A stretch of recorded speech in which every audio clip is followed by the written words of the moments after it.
In January of 1933, roughly 256,000 Americans were riding the rails with no home to go back to. And of all those souls pressed into boxcars and clinging to the iron, only about 11,000 were women. 35 to 40% had not yet turned 21. Picture a drifter from those years, and you almost certainly picture a man, a stubbled face under a battered hat, walking west toward work that was not there. That picture is not an accident. It is the forgetting still at work all these decades later, because the women were out there too, and the country spent a lifetime learning to leave them out. They had a name for one another, passed mouth to mouth in the jungle camps along the tracks. A woman alone on the road was a sister of the road, and tonight you will learn the 25 things she knew that kept her alive.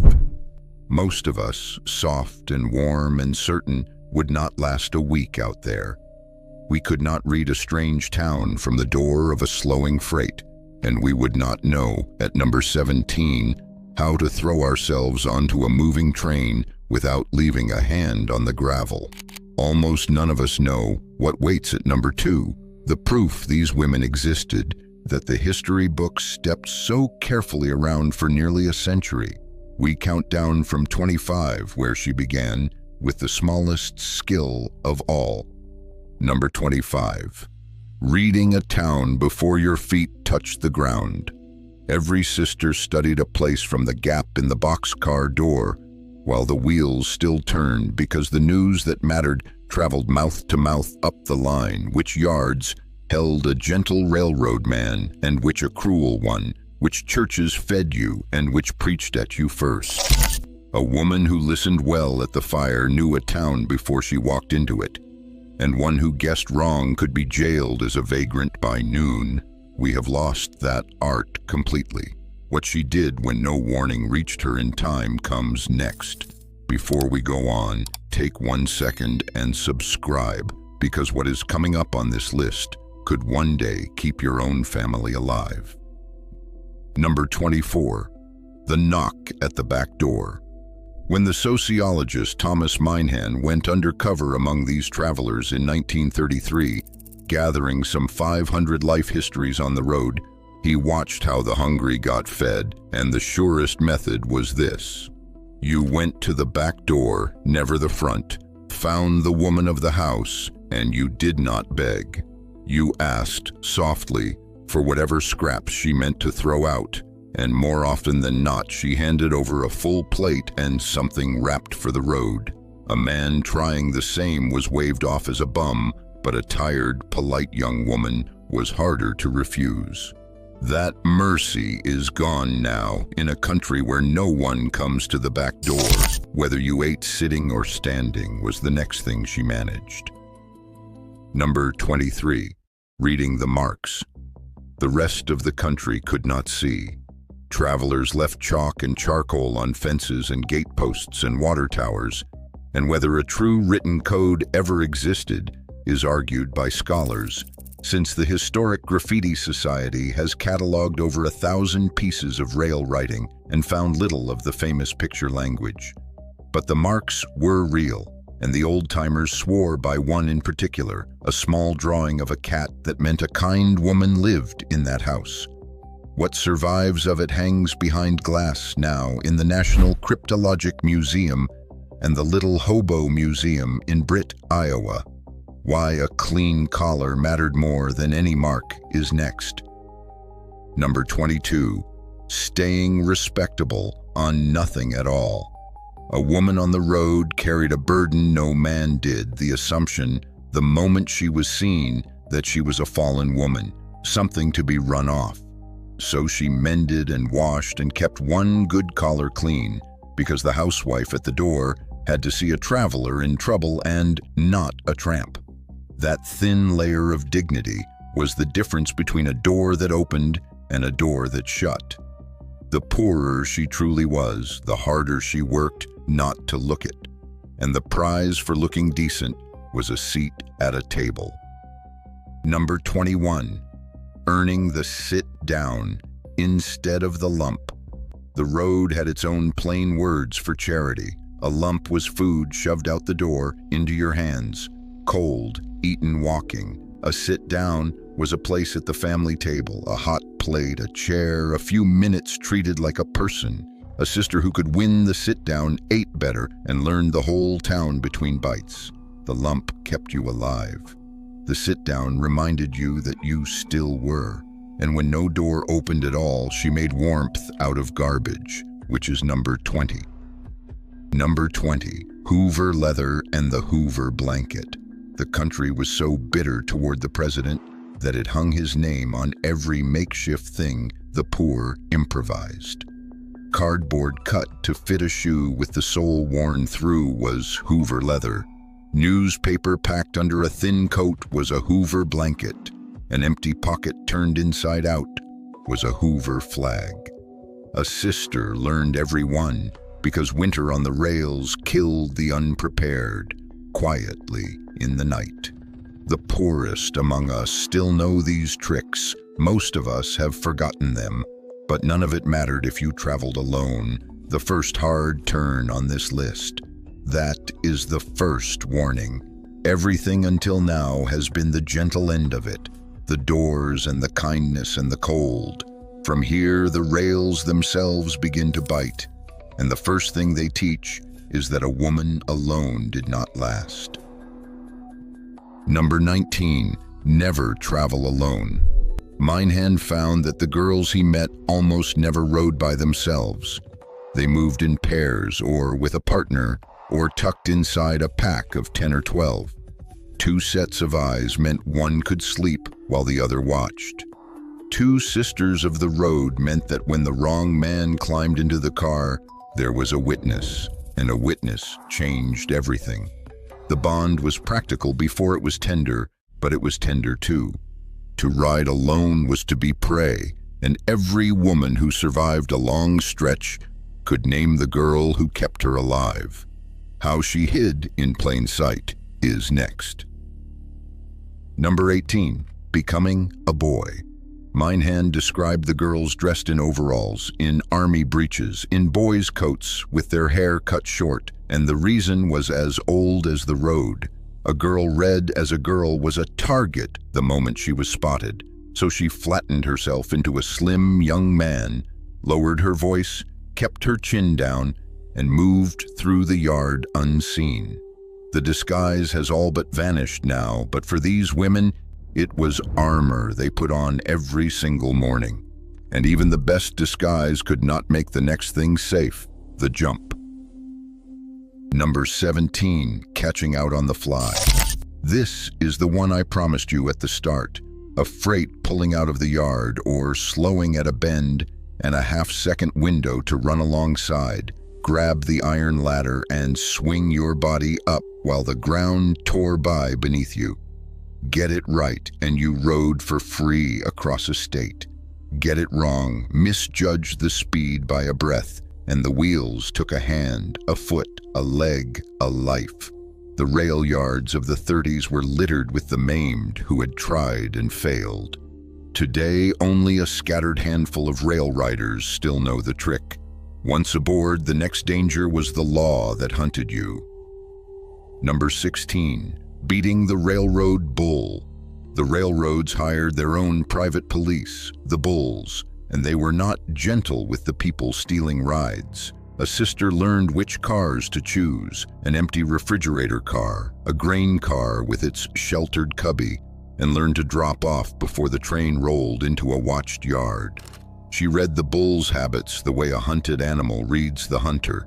Caught, she faced a beating, a jailing, or worse, alone and far from anyone who knew her name. The bulls are gone with the steam now, but the fear they put into the desperate lingers in every account they left. When the freights were watched too closely, she took a far worse ride, which is next. Number 15. Decking the train and riding the rods. When she could not get inside a car, a desperate traveler went up or went under. Decking meant riding the very roof of a moving passenger train, exposed to the wind and the tunnels and the sway. Riding the rods meant lying on the steel rods slung beneath the car inches above the blur of the roadbed, where a single slip or a moment of sleep was fatal. People died doing both every year of the Depression.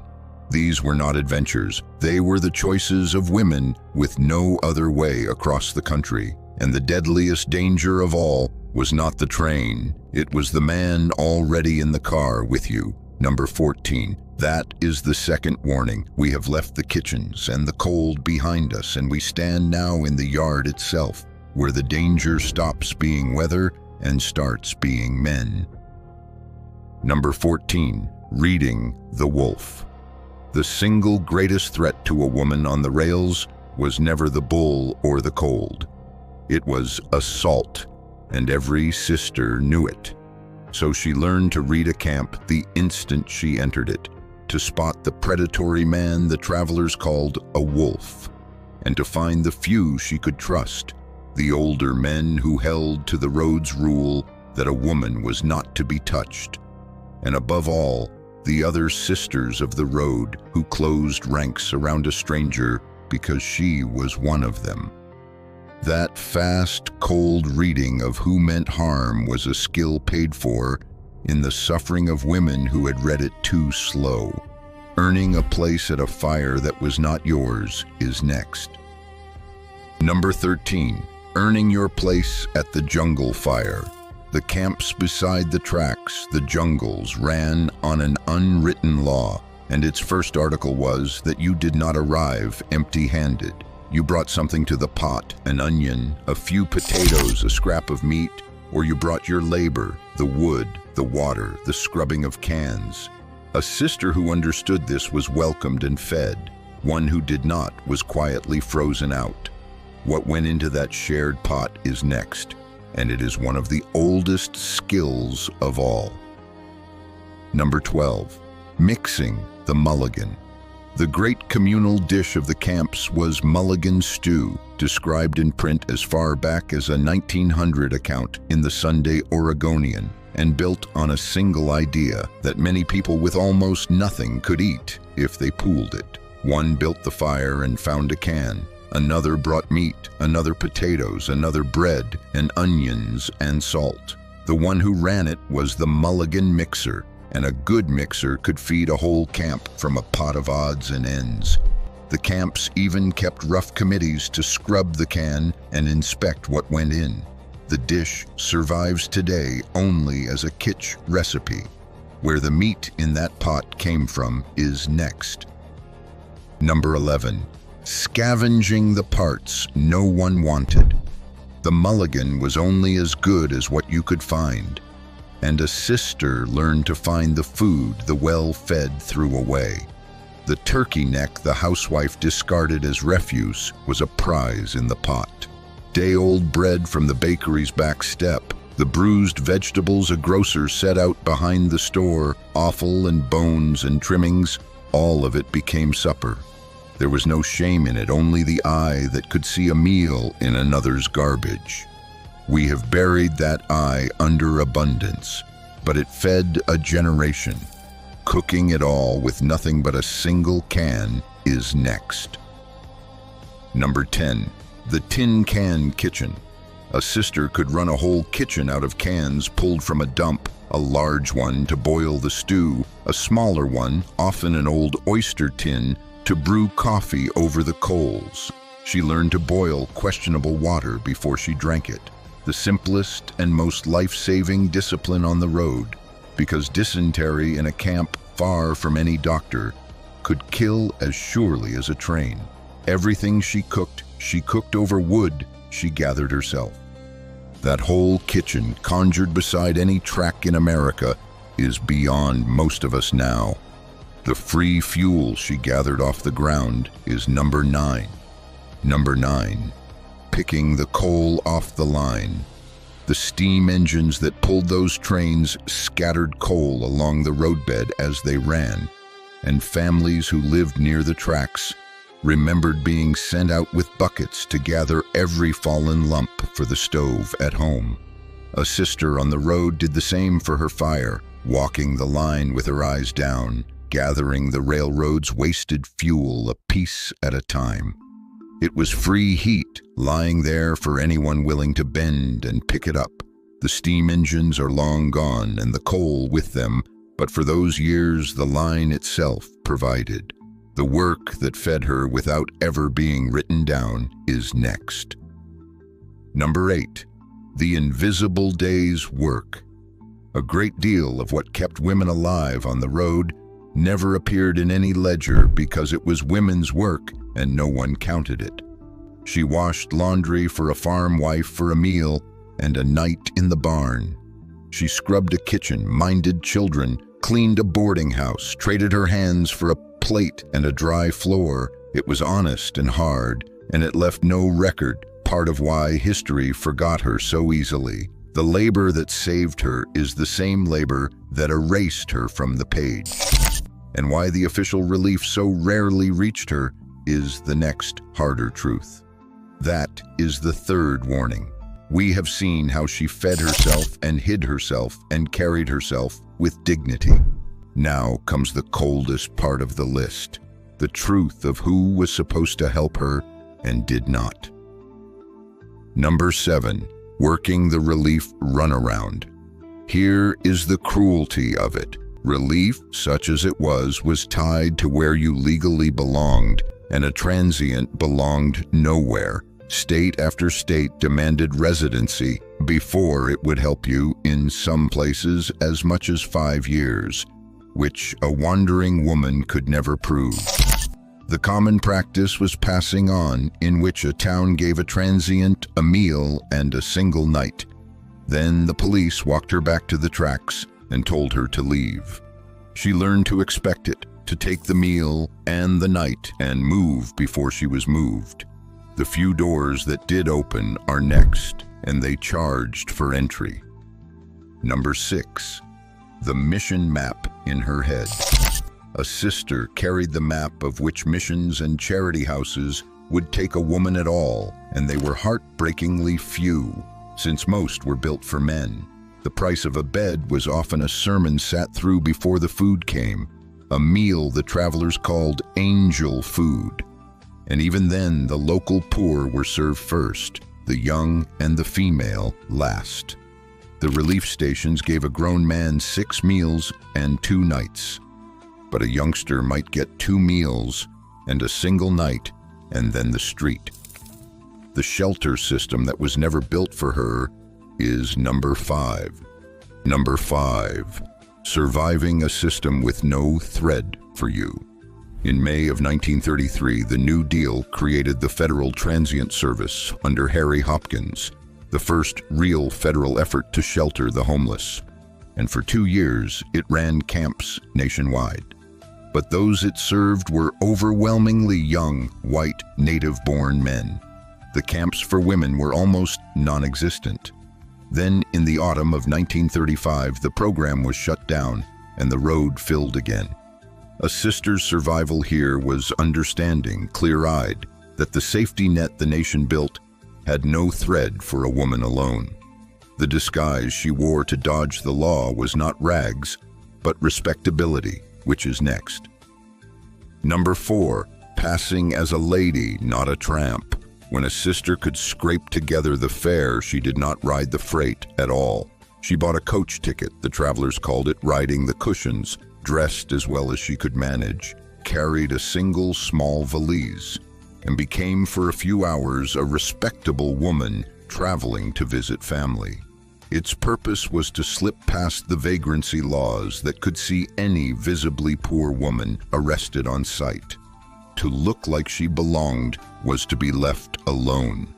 It cost her precious money, but it bought her safety and a dignity she could get no other way. The bond that did what the government would not is next. That is the 4th and last warning. Everything left is no longer about staying fed or staying whole. It is about staying yourself, and about the bond between these women that did what no relief office ever managed. Number 3. The sisterhood was not a figure of speech. When a woman called another a sister of the road, she did not mean it sweetly. She meant it literally. These women shared the pot, the warning, the safe corner of the boxcar, and taught the newcomer which town to fear. The Dr. Ben Reitman, who spent years among them and would later set their lives down in print, found a real and living network of women looking out for one another in a country that had turned its back on them all. The government offered them almost nothing. They offered each other everything, and how that entire world was nearly deleted from memory is number 2. Number 2, the record they let rot. Here is the proof I promised you. In 1937, a book appeared called Sister of the Road, presented as the autobiography of a woman named Boxcar Bertha Thompson. For decades, it stood as the great first-hand account of the woman hobo, and then the truth came out, that there was no single Bertha, that the book was written by Ben Reitman as a composite stitched together from many real women he had known. The era's most famous record of these women was, in the end, told in a man's voice. Their real names dissolved into one invented one. The census counted 11,000 of them in a single month, and then the histories looked away. They were documented and undocumented at the same time, real enough to count and too inconvenient to remember. Which brings us at last to the one skill underneath all 24 others. Number 1, staying yourself in a country that had no place for you. Every skill on this list, the back door knock, the boy's clothes, the jump onto the moving train, the can of stew, the disguise of respectability, all of it served one thing, and that thing was endurance without surrender. The road tried to grind a woman down into a number, into the transient problem, into a thing to be passed on and moved along and forgotten. The master skill, the one that contained every other, was the refusal to let it. It was the will to keep your own name and your own dignity intact, while the whole machinery of the nation tried to erase them and to walk on anyway to the next town, the next pot, the next sister waiting at the next fire. That is what a sister of the road truly was. Not a footnote, not a curiosity, not a man in disguise in someone else's photograph. A woman who survived being written out of her own country's story and survived it standing. So here is the one small thing I would ask of you tonight. Pick a single woman from this list, the one at the back door, the one in the boy's coat, the one alone on the cushions, and say her circumstance out loud to someone before the night is over. Because saying it is the exact opposite of erasing it, and these women were erased for long enough. And if there was a grandmother, a great-aunt, a neighbor in your own family who rode out those years on the move, tell us her name in the comments, because every name spoken is one the books cannot quietly delete. Next time, we are uncovering the hidden breadline tricks the volunteers used to feed thousands on almost nothing, the plain arithmetic of a soup that should never have stretched and somehow did. Subscribe so you do not miss it. The sisters of the road are not coming back, but as long as we keep saying what they knew, they are not truly gone either.